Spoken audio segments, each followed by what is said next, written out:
Welcome back to another edition of Trojan Dash, man. Last week we introduced a new segment at the end of the show, State Your Case, in which Nathan and I kind of go on a monologue and make an argument having something to do with USC football.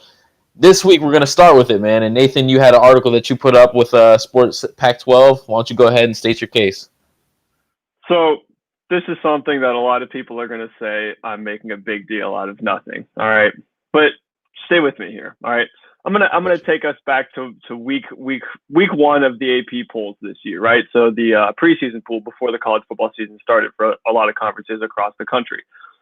They decided to include Pac-12 and Big Ten teams in that poll because nobody knew who really was playing. They were sort of getting a assessment of the overall state of college football, sort of in the general sense, right? So USC was ranked number 17. All right. Then it was announced officially that the Pac-12 would not play this fall, and that was when we thought at first that they wouldn't play until January at the very earliest. So they said, okay, we're going to take Pac-12 schools out of the rankings, right? Makes total sense. Okay. A couple weeks go by, college, the ACC, the SEC, the Big 12 start their schedules, right? They're playing football. They're having fun, right? USC gets left out of the first couple rankings again because they're not playing. Still makes sense, right? Right. Recently, right before week 5, the week 5 poll came out. The Pac-12 said we are coming back in November. All right. So Pac-12 teams, they were going to be back on the poll. Great.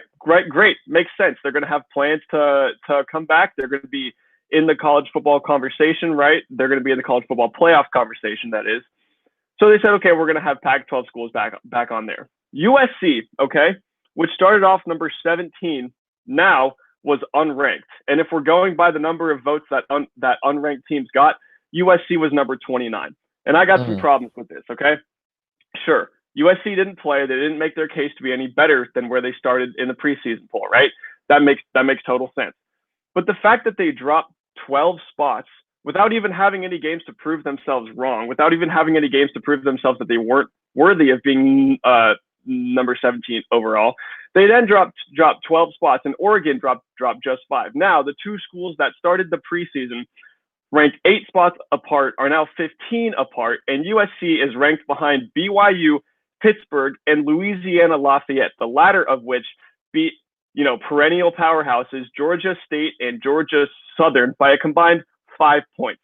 Now, tell me if that makes any sense, right? The AP rankings are not about record. They're not about the standings. They're not about the schedule. They aren't about, what your record is. Obviously, winning games makes you look better than losing teams, but the AP rankings are supposed to be about who the best teams in college football are.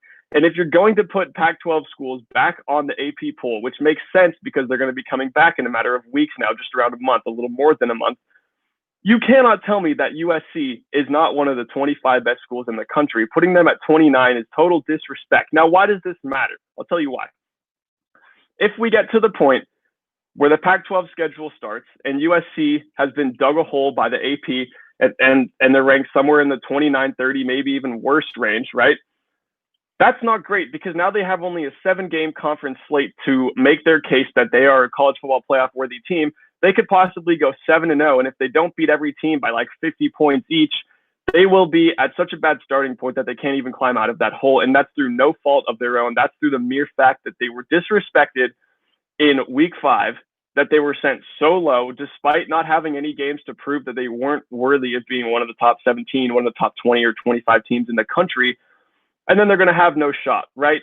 Maybe all of this doesn't matter. Maybe they come back to the point where the Pac-12 starts and they put them right back at number 17 where they belong, because I think 17 is a pretty fair assessment of where this USC football team compares to other teams across the nation, right? But maybe they don't, and that's where USC is going to get really screwed. So my case, look, it makes sense that they were out of the rankings the first couple of weeks, but once you get them back, they should be back where they were. They didn't have any games to prove that they shouldn't be there. They should have been back. It might hurt USC in the long run. That's my case. You make a compelling one for sure, man. I want you to unpack one more thing for me, because you talked about the circumstances that happened with USC. You talked about why it matters. I want to ask you, why do you think it is that people felt compelled within AP to bump USC down so low? People hate USC, man. I mean, people hate USC unless you go to USC, unless you went to USC, unless you play for USC. If you don't have some affiliate, I mean, we've seen this time and time again, right? The rankings just does not like USC that much. I'm not saying that they should have been a top 10 team the last couple of years because they shouldn't have been, but historically, USC has been slightly disrespected, and I think that the AP seems pretty clearly to favor teams like Oregon, which only dropped 5 slots in the 5 weeks that it wasn't playing. When USC, who at school that has a bad reputation, people don't like them. They think they're spoiled children, cocky, whatever. They're scandal, whatever you want to call them. They've been called pretty much every name in the book. I don't know. Maybe it's they disrespect USC. Maybe it's they don't want to see them in the playoff. Maybe I'm overblowing this. If anybody has thoughts about any of that or any of what I've just said, please throw them in the chat. But at first glance, this just seems like a pretty sketchy and pretty disrespectful anti-USC bias. No, man. I mean, you make, like I said, a very compelling case, and one that I think is important to acknowledge the fact that what happens at the end of the season is affected by the things that are happening right now. When you talk about the hole that they're going to have to climb themselves out of, unless teams are willing to, look at them for one game and say, okay, let's at least put them back to where they were. If they're going to make process of jumping one team, two teams, maybe three teams at a time, that's going to be, almost an impossible hole to dig yourself out of if you're talking about a college football playoff, which I think we both agree that those are the level of aspirations that this team can have given the talent that they have on the table. Yeah, and that is the thing too. This wouldn't matter if this was a regular 12-game slate, because any team that pretty much goes 12-0 in a Power 5 conference, they're going to have plenty of time to make their case, right?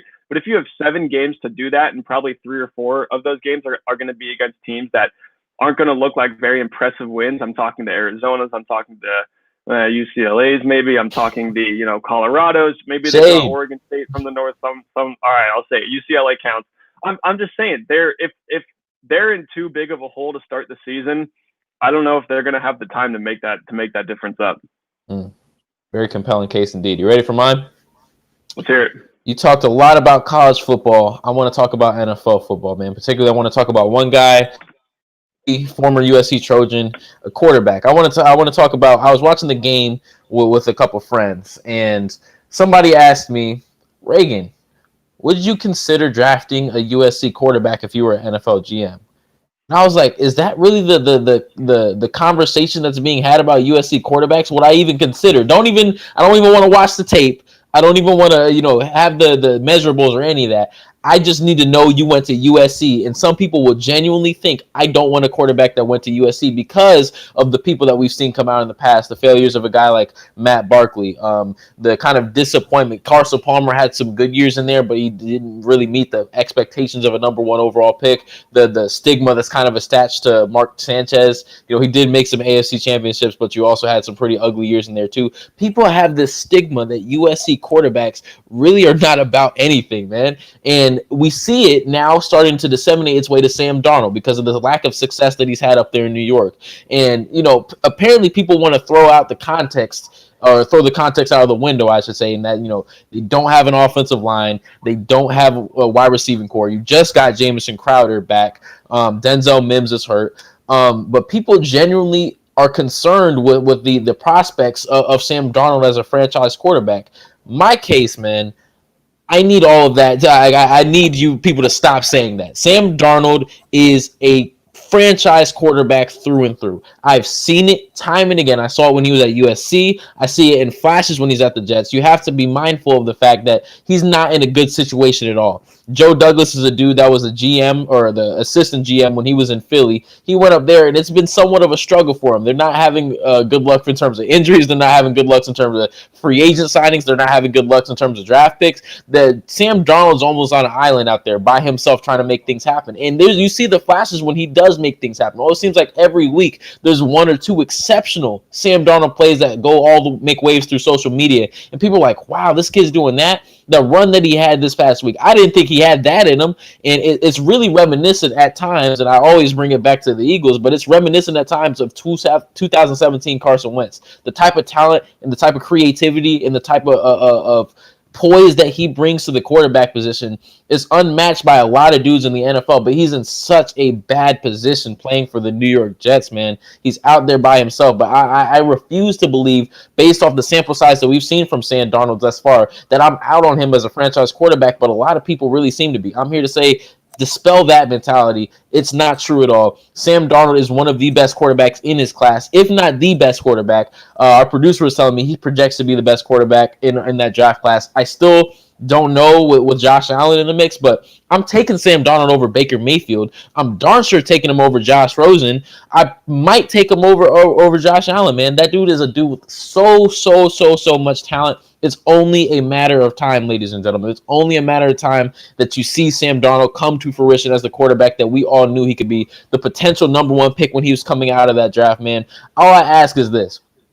Put Sam Darnold in Baker Mayfield's shoes. Give him Odell. Give him Jarvis Landry. Give him a competent offensive line. Give him a running back tandem of Kareem Hunt and Nick Chubb. I guarantee you see a lot better than what you're seeing from Baker Mayfield right now. But more people seem to have faith in Baker than they do Sam Darnold, and that makes zero sense to me, man. Sam Darnold is a franchise quarterback. That's my case. Yeah, I mean, Adam Gase is just not the head coach that Sam Darnold I didn't even bring up Gase. I didn't even bring him cross. Somebody had to take it there. Let me. I mean, we've seen flashes from him, right? We've seen it. I mean, I guess it wasn't flashes in college. It was just dominance for 3 straight years. Mm-hmm. And we saw it last night. And like you said, I didn't know he looked fast. The guy can run. I didn't know he had them in him at all. And I mean, we saw his stat line passing last night. It was decent, right? And then he had that run too. Let me ask you this: where do you think Darnold could end up, where we could see him making the most of his potential? And where do you think, of the teams that could realistically make a change at QB next year, where do you think Sam Darnold would be a fit? First of all, I do think I should say I'm not sure I see him jumping ship, just because it's hard as a quarterback. If you're drafted early, that you generally stick with the team if they are believing in your talent. So I'm not so sure Sam Darnold does move. But if he does, the first team that comes to my mind, how about Pittsburgh, man? You already got your boy right there, Juju Smith-Schuster. Ben Roethlisberger, as good as he's looked, he's still kind of on his last legs in terms of his career. He's 36, I want to say now, so he doesn't have too much time left at the quarterback position before his body just simply starts to give away. Talented dude, but you can't play the game forever, right? And I think that would be a great fit in terms of the talent that they have around him, the rapport that he's already established with Juju Smith-Schuster. Other teams that come to mind across the league, if Dallas still doesn't have their situation with Dak Prescott figured out for whatever reason, I could see that being a fit. Oakland is something, or excuse me, Las Vegas. I still make that mistake to this day, but John Gruden doesn't really seem to be a believer in Derek Carr. He kind of is 1 foot in, 1 foot out on him. I could see him going down there, making something happen with Josh Jacobs. There's options for a dude we saw what happened to Josh Rosen, right? Josh Rosen got put in a pretty awkward position himself. And I'm personally a believer that Josh Rosen deserves at some point or another crack at being a starting quarterback in this league. But time and again, teams have had options to use Josh Rosen and said, nah, I'm good. Arizona had the opportunity to use Josh Rosen. They said, we're going with Kyler Murray. He goes to Miami. The dude has the opportunity to start Josh Rosen or Ryan Fitzpatrick. Nah, I'm good. Do you want to stash Josh Rosen and use him eventually? No, I'm going to go with Tua. And now he's on the practice squad in Tampa Bay. People have had opportunities to use Josh Rosen and have simply passed on it. I don't think that would be the case at all with Sam Darnold. We're going to use a guy like Sam Darnold because they see the talent that he has, man. The dude's gifted as a quarterback, man. I was talking about all the attributes that made Keaton Slovis so good, man.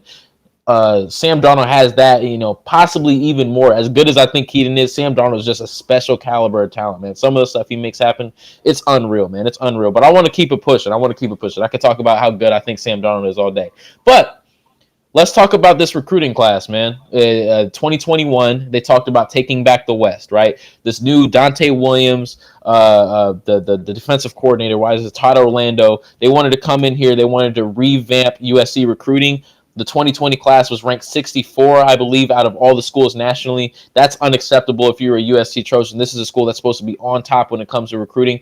They came in and they said, we want to take back the West. In all intents and purposes, I think they're doing a very good job. At least they're trending in the right direction. They currently have the number 2 class in the Pac-12, ranks number 8th nationally. That's definitely a step up from last season. You're looking at 14 4-stars. That's really, really solid. You're looking at 6 3-stars, a total of 20 recruits. No 5-stars yet. That's still pending. We don't know what's happening with Corey Foreman, but it's definitely trending in the right direction for USC. But among these 20 recruits, I want to pose the question to you, man. Who do you think who are you most excited to have on board as a USC Trojan? I'm looking at a guy like Julian Simon. I think that guy could be an Mm. absolute stud. I will say you kind of spoiled my take here, and I was Oh, planning to sort of cheat. No, you're good. I was planning to sort of cheat a bit because I think we're gonna look back on the 2021 class when it's all said and done, and we're gonna be able to evaluate it then. And there's gonna be one name that clearly stands out among the rest, and mm. that is Corey Foreman. Now, I understand he's not a commit yet. I understand he hasn't committed. I understand that USC doesn't even know if they're going to land him, right? Here's saying they will, and here's why. Why would he decommit from Clemson in the first place if he was just going to recommit back there again? He's a homegrown guy. USC has been big on him since day one. I think when we look back at this, what is he? 6'4", 265 pounds, just an absolute playmaker. The guy's a beast. Throw him aside. I'm looking at Simon. I think that guy can be an absolute animal. What do you think? Man, I very much like Simon's game as well, and I'm sorry to spoil your take there, but it's the jury's still out on the dude from Centennial, man. Corey Foreman is definitely going to be a talent wherever he ends up, right? But I have an inkling too that it might be SC, just considering when the report first came out with Clemson that he decommitted. Part of his reasoning, at least it was reported, that he wanted to be a little bit closer to home, and I don't see any schools on that list that he would be considering between Clemson and Alabama and LSU. None of them are closer to home, so USC would make the most sense for me. The guy that I like, man, I like to kind of, be a little bit of a contrarian here. I'm a huge fan of Brandon Campbell. And it's as a running back, right? I'll go into his play on the field first. 5'10", 190 pounds. You watch his tape, you might think he was like, packing over 200 pounds easily, the way he was just manhandling dudes in high school.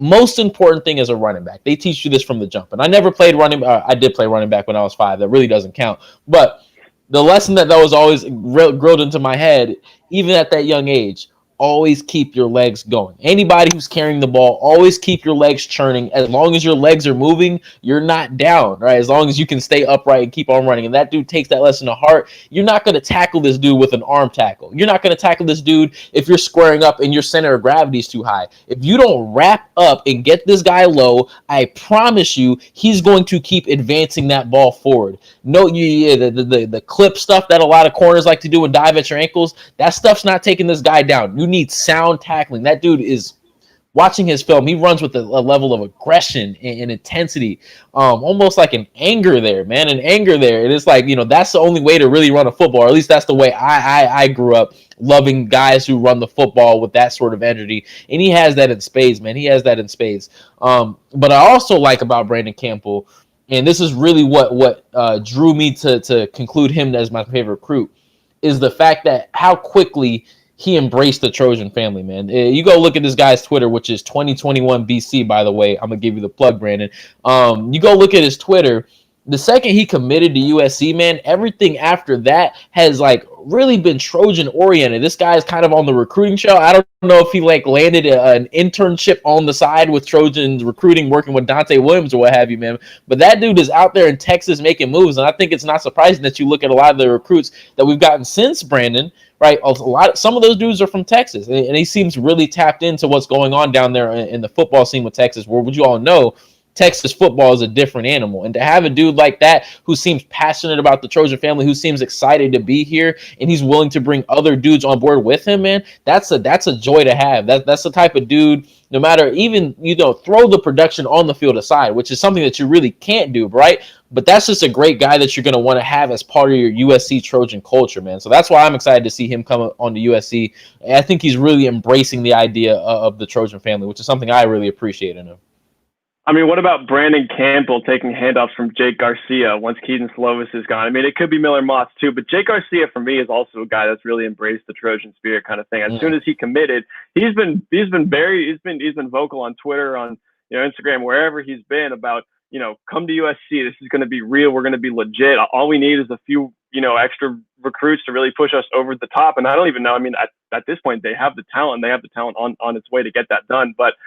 I've seen this guy's tape. He's a competitor. His deep ball is nice. He's accurate. He's poised. I mean, he's got pretty much everything you want in the typical pro style quarterback. I don't know how long Keaton Slovis is going to be here. Ideally, he would be here this year, next year, and then he gets drafted like first round or something like that. Mm-hmm. But I think that could be a scary QB RB tandem that will be tough for other teams in the Pac-12 South to compete with the next couple of years.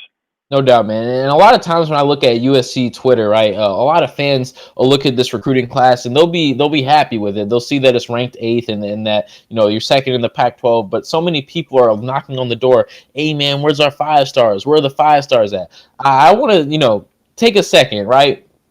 People who aren't in tune to how recruiting operates, I need you to understand that the stars are not the end all be all.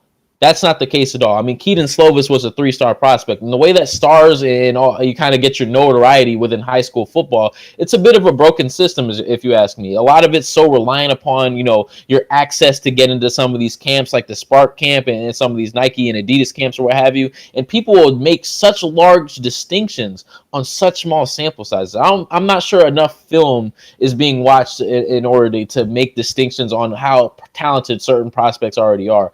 For example, if I'm a guy and nobody knows my name, but I pull up to one of these camps and I have an insane day, people will start looking at me like a 4-star and a 5-star, even though I might not be that talented. Or if I'm a guy who kind of generally flies under the radar and I don't have access to these camps, I can be damn good. But if nobody sees that at one of these camps, or if no one just happens to come across my tape, then I'm going to fly under the radar like Keaton Slovis did. So I think that's it's a bit of a broken system. So I encourage people not to take too much into account when we're looking at the stars and these rankings and rivals and 247 and things like that. It's good. It's a good foundation to build on, I guess, but it's not the end all be all. What really matters is what happens when the dude gets in the building, how hard he's willing to work, how much he's willing to adapt his game and take it to the next level, man. So don't put too much stock in these stars, man. That's what I want to say to USC fans.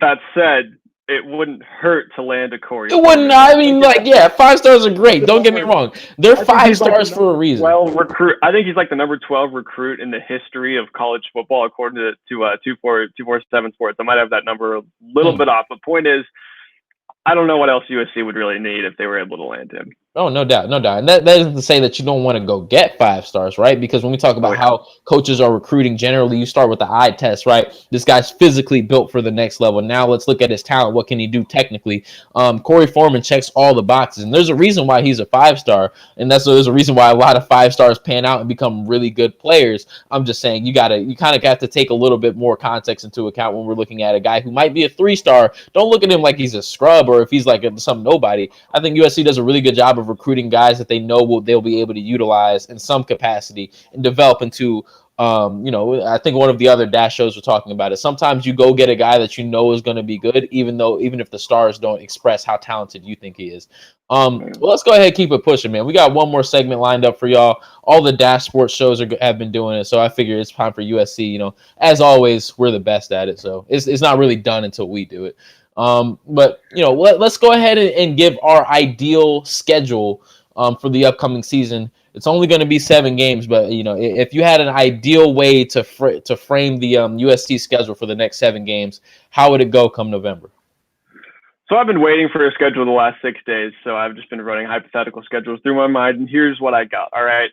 Week 1, we've seen USC start off kind of slow. We don't really want an early season loss just due to rust to cost them right out of the gate. I got them Arizona in week 1. All right. Should be a relatively easy win, get some of the kinks worked out. But then week 2, we've seen them put up strong showings in week 2. I mean, they took down Stanford last year 45-20 or something like that. I think this is when this team would really be ready. Give me Utah week 2. UCLA week 3 coming off the, some people are going to call it an upset. It wouldn't really be an upset victory over the Utes.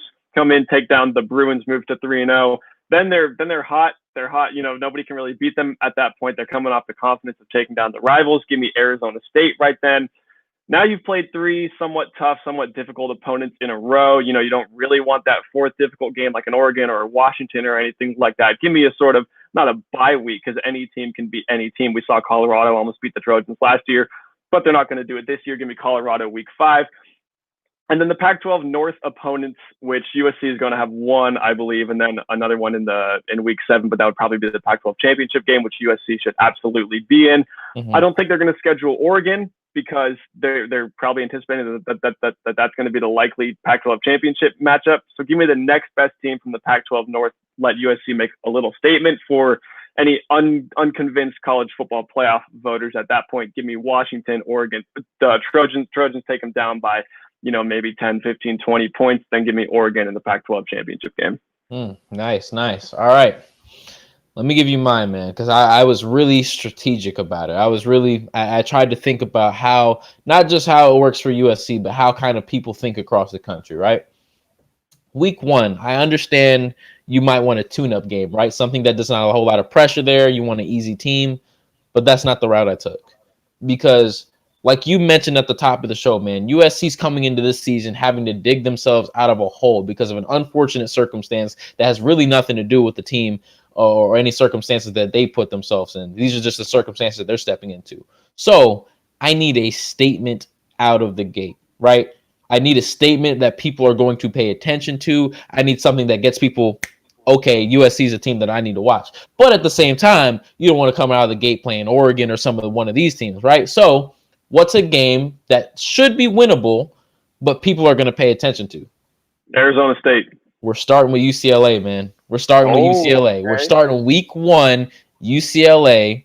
That's something that people across the face of the nation, they know what UCLA versus USC means. That's one of the age-old rivalries when it comes to college football. People are going to tune into that game. If USC is able to land that first in week one and trounce UCLA, Keaton has a masterful game. People start talking about this guy as the underdog for Heisman. Those are the things that people are going to pay attention to. It kind of sets up this narrative for them to carry out throughout the rest of the season, right? Then you get your two kind of pretty winnable games in Colorado and Arizona, and that's getting you ready for this gauntlet that I have them running for the remainder of the season, right? You start out with Arizona State in week 4. That should be winnable. Then you go to Utah. That should be, mind you, I think that's all of these games are winnable, but I'm looking at Arizona State, Utah, and then Cal. Cal's actually the team I have them playing from the north, not Washington. I might be a little bit biased there just because I have a boy that plays over at Cal, my friend Trayvon Clark. I was really looking forward to seeing him like talking a little noise to him before the game. Talk about Elijah giving him them clamps or whatever. But I think Cal, all of that aside, I think Cal's a very good team, kind of a dark horse in the North. I know how good Washington's been in years past, but this Cal team has a lot of talent to it, man, particularly on the offensive end of the ball.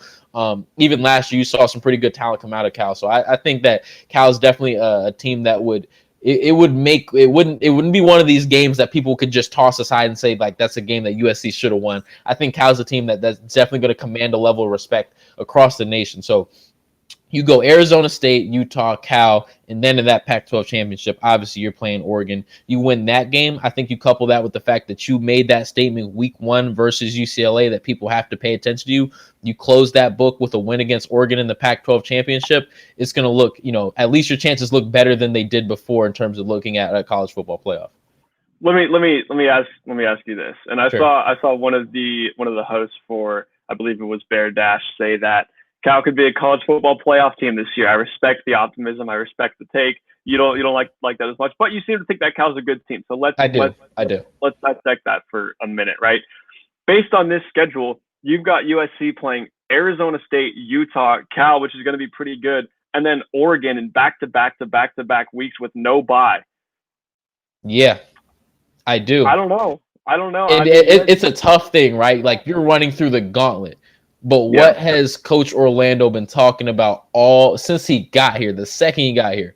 We're going to run these guys through the gauntlet before they ever touch the season to play an actual game. That way they'll be able to face any adversity that they face throughout the season. That's why I feel confident to put that schedule together, right? Because there's no breaks there. Once you play Arizona, after that, every single week, you're playing a team that could easily beat you if they put a good game together. But I have confidence in the team and I have confidence in the coaches to get these guys ready for that sort of gauntlet, man. So that's why I have confidence to put that sort of schedule together.